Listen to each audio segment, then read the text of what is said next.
Dias Templários. Venha fazer uma viagem no tempo. Grande festa medieval, com espetáculos de fogo, falcoaria, gastronomia, artesanato e muito mais. Entrada gratuita e muita animação. Traga os amigos e a família. Venha divertir-se. Dias Templários, de 4 a 7 de julho, em Castelo Branco.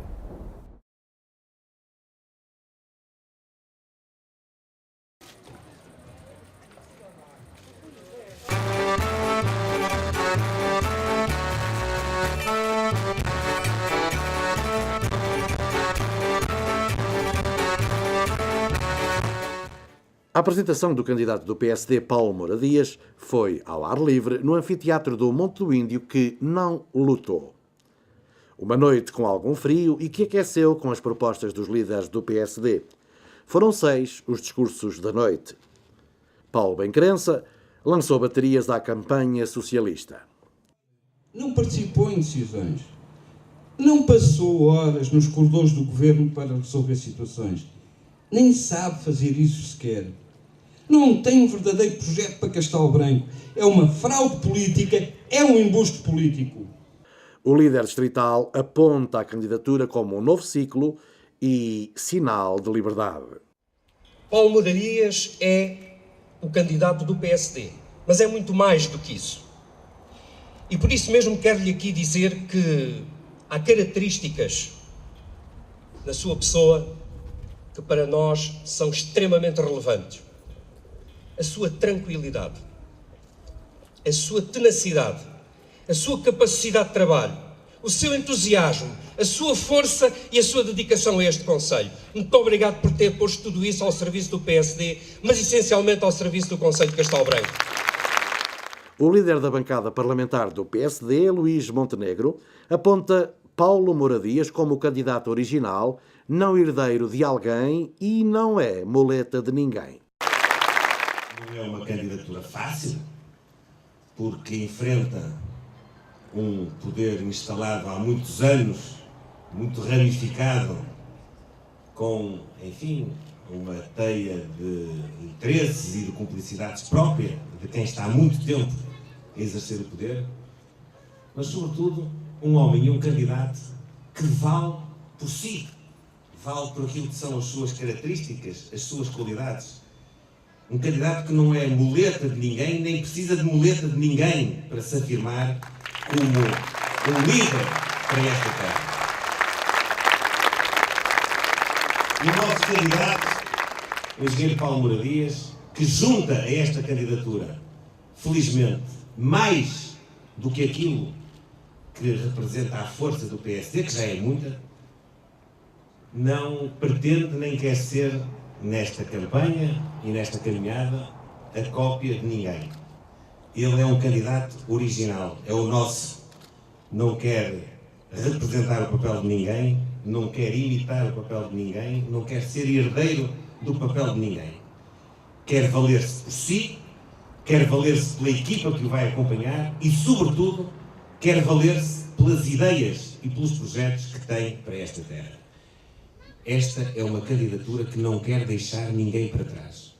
Quer que todos, independentemente da condição com que vivem, com que nasceram, com que cresceram, para que todos tenham as mesmas oportunidades.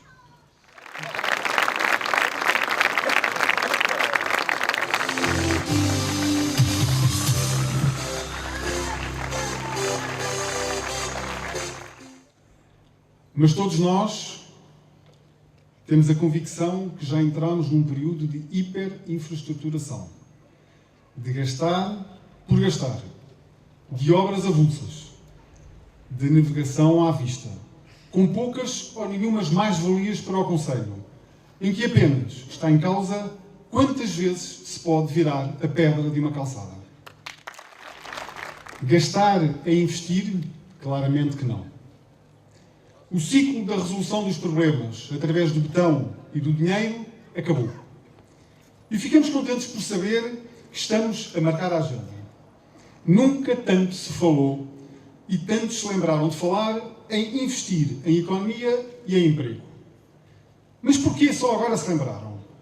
E falam daqueles que dizem ter responsabilidades autárquicas há já quase 16 anos. Só agora querem investir em mais economia e mais emprego? Ao menos tenham imaginação na escolha dos soundbites. O balanço de 16 anos de gestão autárquica não podem ser 2 call centers. Não sabiam como fazer? Não se lembraram? Não quiseram? Ou é tudo um pouco? E onde é que estão as promessas de continuidade?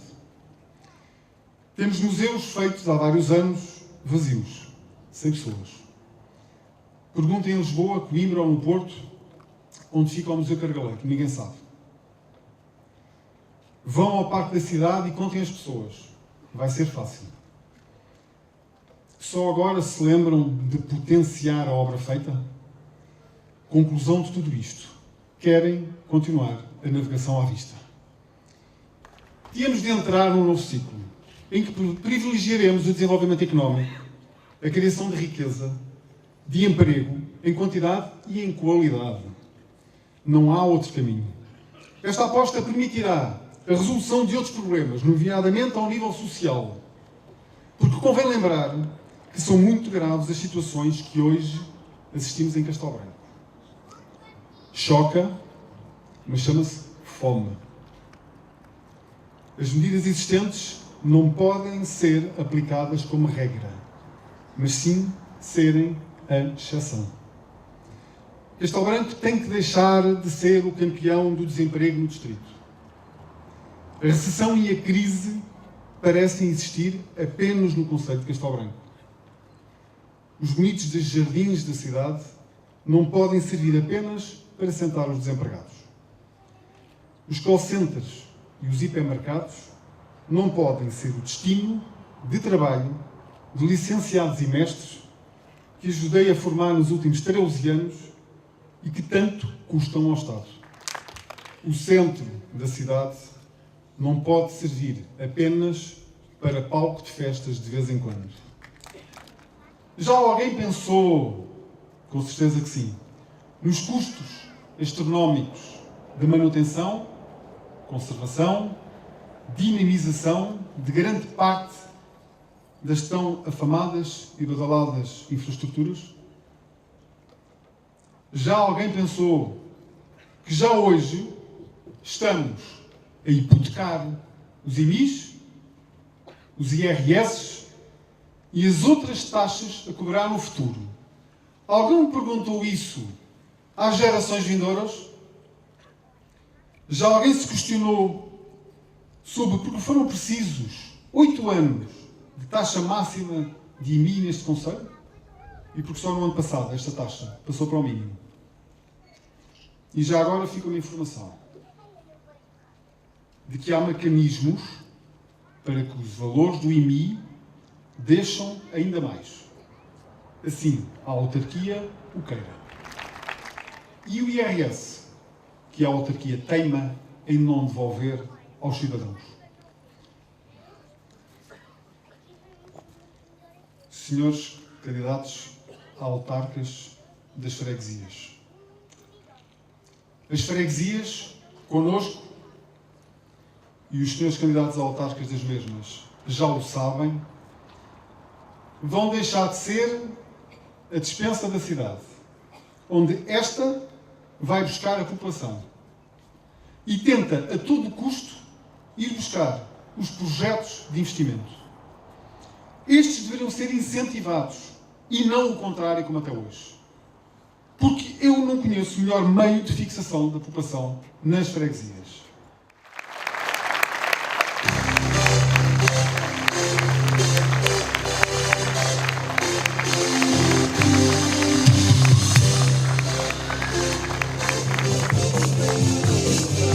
Mais por todos, mais por Castelo Branco.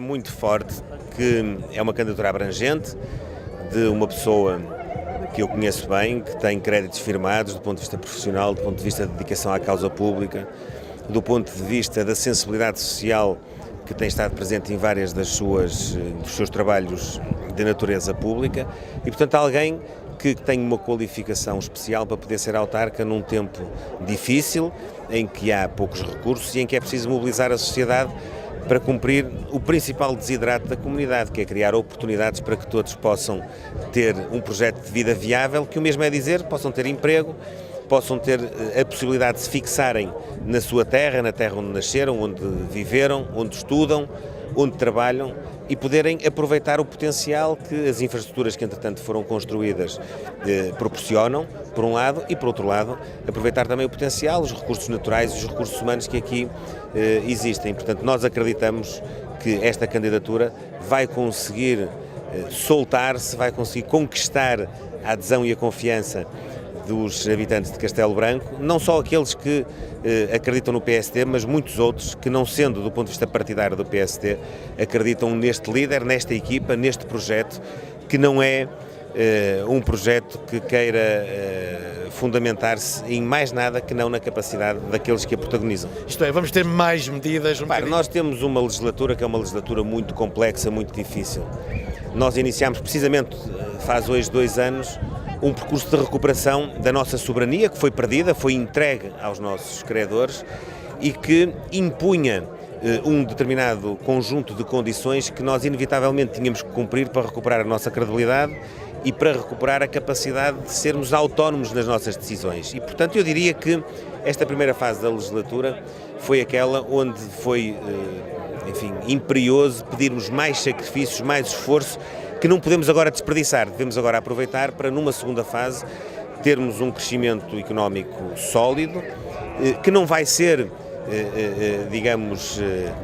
de um dia para o outro, suficiente para absorver toda a mão de obra que está hoje desempregada. Ninguém promete essa ilusão aos portugueses, mas vai ser aquela que vai proporcionar que, nos próximos anos, nós possamos, de facto, crescer mais, possamos ter um abaixamento do nível de desemprego, que é de facto uma calamidade pública, e possa no futuro evitar que Portugal volte a ter que pedir ajuda internacional e volte a ter que pedir às pessoas tantos esforços e tantos sacrifícios como aquilo que pedimos.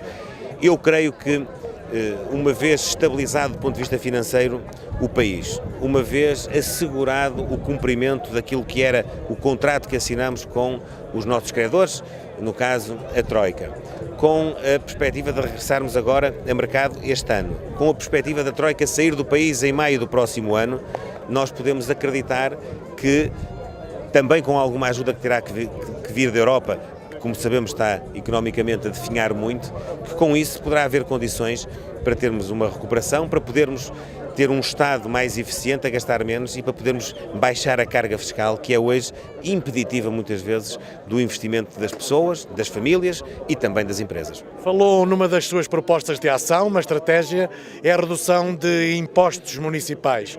Um deles é o IMI e outro o tal IRS que não é devolvido, nas suas palavras. Até que margem vai? Até que percentagem se for eleito? Diremos que esses dados não foram apresentados hoje intencionalmente, porque diremos que vão ter o seu timing. Mas se o IRS, nós sabemos, portanto, que a Câmara tem uma margem de 5% para normalmente devolver às pessoas, e não estou aqui a dizer que vão ser os 5%, não estou a dizer já isso, há uma convicção em toda a gente, e foi essa notícia que eu quis aqui deixar hoje, diremos que em 99,9% da população há uma convicção de que a autarquia foi até onde deveria ir o ano passado e este ano, que levou a taxa até ao mínimo onde podia ir. Isso não é correto. Em termos de taxa, está correto. Mas os cálculos da contribuição autárquica não se fazem só com uma taxa.